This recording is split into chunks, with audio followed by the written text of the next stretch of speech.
السلام علیکم۔ جب بھی آپ کو کوئی مشکل پیش آئے تو آپ نماز حاجت پڑھیں، یعنی اگر آپ کا کاروبار کا مسئلہ ہو تو پھر آپ نماز حاجت پڑھیں، اگر آپ رشتہ چاہتے ہو تو آپ نماز حاجت پڑھیں، اسی طرح اگر آپ کس سے قرض لینا چاہتے ہو تو آپ نماز حاجت پڑھیں، یعنی آپ کو کوئی بھی مسئلہ پیش آئے تو پھر آپ نماز حاجت پڑھیں۔ یاد رکھنا، نماز حاجت کے بہت زیادہ فوائد ہے۔ اللہ رب العزت قرآن مجید کے اندر سورہ البقرہ کے اندر آیت نمبر 45 میں فرماتے ہیں وَاسْتَعِینُوا بِالصَّبْرِ وَالصَّلَاةِ کہ آپ لوگ صبر اور نماز سے مدد چاہو، یعنی ان کے ذریعے آپ اللہ سے مدد طلب کرو، اللہ رب العزت ضرور آپ لوگوں کی مدد فرمائیں گے۔ اور احادیث مبارکہ سے بھی نماز حاجت کی اہمیت معلوم ہوتی ہے۔ آپ صلی اللہ علیہ وسلم کو جب بھی کوئی پریشان کن معاملہ پیش آتا تو آپ نماز پڑھتے۔ تو یاد رکھنا، نماز کے ذریعے سے ہی مسائل حل ہوتے ہیں، اور نماز کے ذریعے سے بندہ اللہ سے براہ راست مدد حاصل کر سکتا ہے۔ اب نماز حاجت، اس کے ذریعے سے اللہ رب العزت ضرور مدد فرمائیں گے۔ اب نماز حاجت کا طریقہ کیا ہے، اس کی نیت کیسے کی جاتی ہے، اور یہ کب پڑھے جاتے ہیں، یہ تمام باتیں آپ لوگوں کو میں بتاؤں گا۔ یاد رکھنا، نماز حاجت آپ کسی بھی وقت پڑھ سکتے ہو، سوائے کچھ اوقات کے۔ 3 وقت ایسے ہیں کہ اس میں آپ نماز حاجت نہیں پڑھ سکتے، وہ مکروہ وقت ہوتا ہے۔ سب سے پہلا وقت طلوع فجر سے لے کر طلوع آفتاب تک، یعنی آپ اس وقت یعنی نماز حاجت ادا نہیں کر سکتے، یعنی طلوع فجر سے لے کر طلوع آفتاب تک، جب تک کہ اشراق کا وقت نہ ہو جائے اس وقت تک آپ نماز حاجت نہیں پڑھ سکتے۔ اور دوسرا جو وقت ہے وہ ہے زوال کا وقت، جب بھی سورج سر پہ کھڑی ہو جائے تو اس وقت بھی آپ نے نماز حاجت نہیں پڑھنی۔ اور تیسرا جو وقت ہے وہ عصر کے نماز کے بعد سے لے کر غروب آفتاب تک، یعنی جب سورج غروب ہو رہی ہو، عصر کی نماز سے لے کر غروب آفتاب تک بھی آپ نماز حاجت نہیں پڑھ سکتے۔ تو ان 3 اوقات کے علاوہ اب جب چاہے نماز حاجت پڑھ سکتے ہو، اللہ سے مدد آپ حاصل کر سکتے ہو۔ اب اس کے پڑھنے کا جو طریقہ ہے وہ بہت ہی آسان ہے۔ سب سے پہلے آپ نے اچھی طریقے سے وضو کرنا ہے، جیسے کہ حدیث مبارکہ کے اندر میں نے آپ لوگوں کے سامنے بیان کیا، اچھے طریقے سے آپ لوگوں نے وضو کرنا ہے۔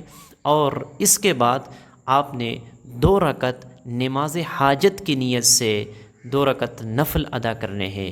نیت آپ اس طرح کریں گے کہ میں 2 رکعت نماز حاجت پڑھتا ہوں یا پڑھتی ہوں واسطے اللہ تبارک و تعالیٰ کے، منہ میرا قبلہ شریف کی طرف، اللہ اکبر۔ اس کے بعد آپ جو ہے نا ثنا پڑھیں گے، یعنی جب آپ تکبیر تحریمہ کہیں گے اللہ اکبر، اس کے بعد آپ ثنا پڑھیں گے سبحانک اللہم و بحمدک مکمل، اس کے بعد اعوذ باللہ، پھر بسم اللہ، پھر اس کے بعد سورۃ فاتحہ الحمدللہ رب العالمین، یہ آخر تک۔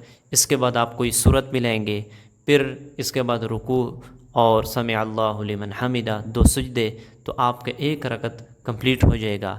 پھر دوسری رکعت کے لیے اٹھیں گے، پھر آپ نے بسم اللہ پڑھنے ہیں، اور اس کے بعد سورۃ فاتحہ، سورۃ فاتحہ کے بعد آپ نے قل هو اللہ احد یا کوئی اور سورت جو آپ کو یاد ہو وہ آپ نے ملا لینا ہے، پھر رکوع، اس کے بعد سمع اللہ لمن حمدہ، 2 سجدے، اس کے بعد التحیات، پھر درود شریف، اس کے بعد دعا، اور دونوں طرف آپ نے سلام پھیر لینا ہے۔ یہ آپ نے 2 رکعت نماز حاجت ادا کی۔ اب اس کے بعد آپ نے کیا کرنا ہے، اس کے بعد آپ نے دعا کرنی ہے۔ جو بھی آپ کا معاملہ ہو، جو بھی پریشانی آپ کو لاحق ہو چکی ہو، چاہے کاروبار کا مسئلہ ہو، چاہے قرض کا مسئلہ ہو، چاہے رشتے کا مسئلہ ہو، آپ جو ہے نا دعا کر لے، اے اللہ یہ معاملہ مجھے پیش آیا ہے، اے اللہ تو بہتری والا معاملہ فرما۔ آپ دعا کر لے، اللہ سے مدد مانگے، انشاءاللہ اللہ رب العزت ضرور مدد فرمائیں گے۔ تو آپ جب چاہے نماز حاجت ادا کر سکتے ہو۔ اب ایک طریقہ تو میں نے آپ لوگوں کو بتا دیا نماز حاجت کی، لیکن ترمذی شریف کے اندر نماز حاجت کا ایک طریقہ لکھا ہوا ہے، اور اس میں ایک دعا ہے، اس کو پڑھ کر جب بندہ اللہ سے دعا کرتا ہے تو اللہ رب العزت اس کے حاجت کو ضرور پورا فرماتے ہیں۔ ترمذی شریف کے اندر جو حدیث ہے وہ یہ ہے کہ جب کسی کو کوئی حاجت ہو تو وہ اچھی طرح سے وضو کرے اور اس کے بعد 2 رکعت نماز حاجت پڑھے اور پھر یہ دعا پڑھے، لا الہ الا اللہ الحلیم الکریم سبحان اللہ رب العرش العظیم، آخر تک۔ اس کے بعد اللہ سے دعا کرے۔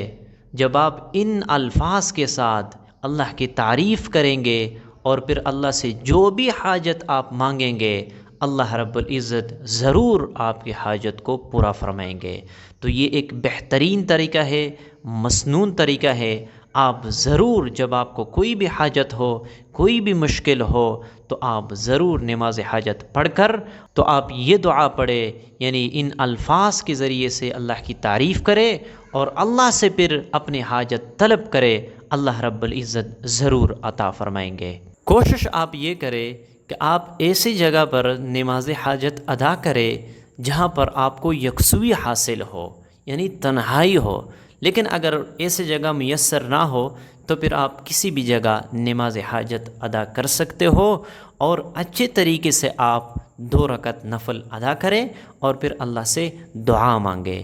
یاد رکھنا، آپ اس رب، اس ذات سے مدد طلب کرنا چاہتے ہو جس کے قبضے قدرت میں تمام جہان ہے، یعنی سب کچھ اس کے قبضے قدرت کے اندر ہے، اور جب چاہے آپ کو عطا کر سکتے ہیں۔ اگر آپ کا کاروبار کا مسئلہ ہو تو حل کر سکتے ہیں، اگر آپ کے رشتے کا مسئلہ ہو تو دلوں کا، یعنی تمام جہانوں کے دل اس کے قبضے قدرت کے اندر ہے، تو یعنی اس ذات کے ساتھ آپ یعنی اس کو درخواست آپ کر سکتے ہو، اس سے مدد طلب کر سکتے ہو جس کی طاقت اور جس کی قوت تمام جہان سے زیادہ ہے، وہ سپر پاور ہے۔ تو یاد رکھنا ضرور، اور رب جو سپر پاور ہے آپ کا ضرور مدد فرمائیں گے۔ تو نماز حاجت آپ ضرور ادا کریں، کوئی بھی مسئلہ ہو، کوئی بھی پریشانی ہو۔ تو امید کرتا ہوں آپ لوگوں کو یہ ویڈیو پسند آ چکی ہوگی۔ اس ویڈیو کو اپنے دوستوں کے ساتھ صدقے جاریہ کی نیت سے ضرور شیئر کریں۔ السلام علیکم۔